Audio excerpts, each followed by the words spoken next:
C'est l'heure d'un œil sur les médias avec Karim Yayaoui. Bonsoir Karim. Bonsoir. Alors bien sûr, on commence avec la bataille, le fameux duel entre Alain Juppé et François Fillon qui va démarrer dans 5 minutes à peu près. Dans 5 minutes et on va regarder un petit peu les sujets qu'un certain nombre de militants voudraient voir traités par les deux hommes. Le site de BuzzFeed s'est arrêté un instant sur chacun des deux camps, eh bien, les militants, ce qu'ils aimeraient voir mis en œuvre rapidement. On a par exemple cette sympathisante de François Fillon, Catherine, 49 ans, travailleuse sociale. Pour elle, c'est lutter contre les inégalités, la priorité. Eddy, lui, à 46 ans, il est administrateur de biens. Et pour lui, il faut établir une vraie justice sociale. Autres sujets qui sont évoqués par les militants, Jacqueline, 73 ans, retraitée. Pour elle, la priorité, c'est la lutte contre le terrorisme. Patrick, lui, aimerait bien que les effectifs de police et de gendarmerie soient augmentés et rapidement. Et puis, les entreprises, réduire les impôts sur les sociétés, c'est aussi une idée qui revient dans la bouche des militants, qu'ils soient sympathisants de François Fillon ou d'Alain Juppé. Alors évidemment, sur les réseaux sociaux, on va le voir, la bataille fait rage. Pour chacun, eh bien, son candidat a toutes ses chances.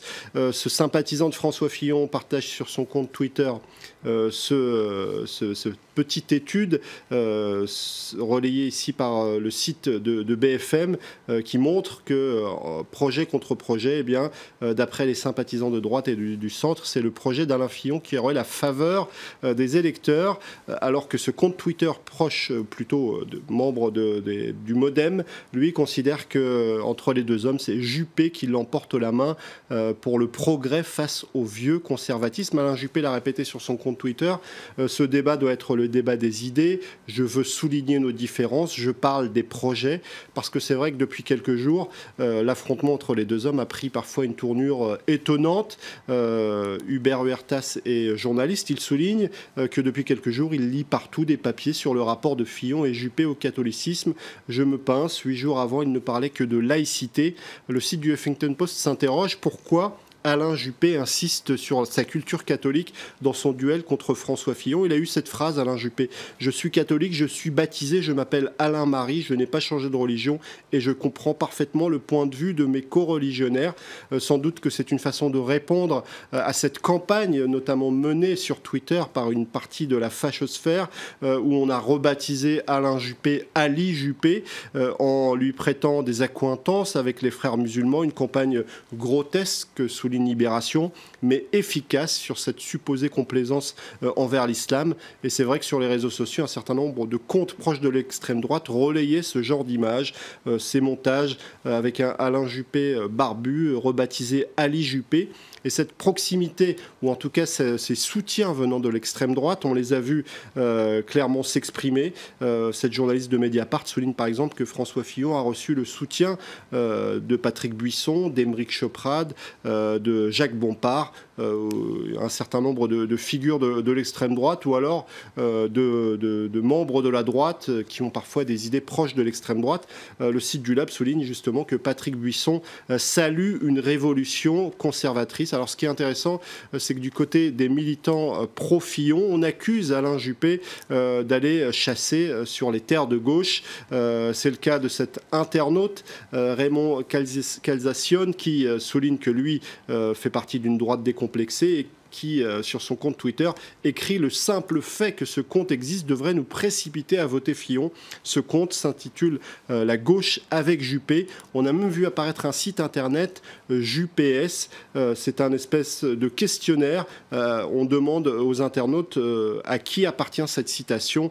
C'est une façon de montrer la proximité présumée entre les idées d'Alain Juppé et certaines idées de gauche. Alors pendant ce temps-là, François Hollande semble reprendre des couleurs. C'est vrai, François Hollande de retour, il imagine déjà être le candidat de la gauche, parce que s'il s'était inquiété de cette victoire de François Fillon, parce qu'il espérait peut-être un match retour avec Nicolas Sarkozy, aujourd'hui, contre toute logique, il voit dans la réussite de Fillon, je cite, une divine surprise, parce que ce François Fillon lui permettrait clairement d'occuper l'espace à gauche, parce qu'il est clairement identifié comme un candidat de droite, avec des idées ultralibérales. Alors évidemment, plus clivant qu'Alain Juppé. Il y a plus clivant qu'Alain Juppé. En tout cas, du côté de François Hollande, on y voit déjà une possibilité, ce qui suscite l'ironie des sympathisants de François Fillon.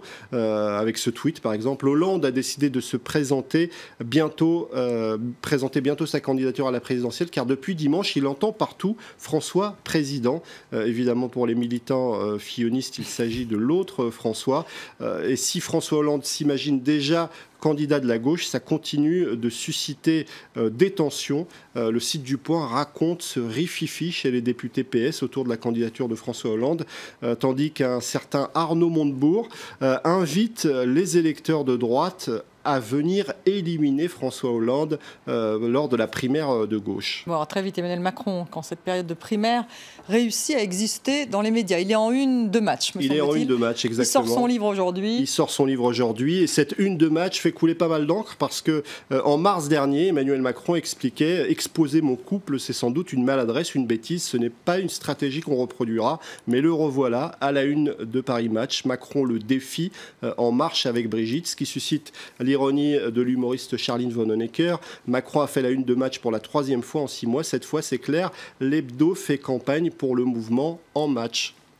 Merci Karim, merci Karim Ayaoui pour Un œil sur les médias. Vous restez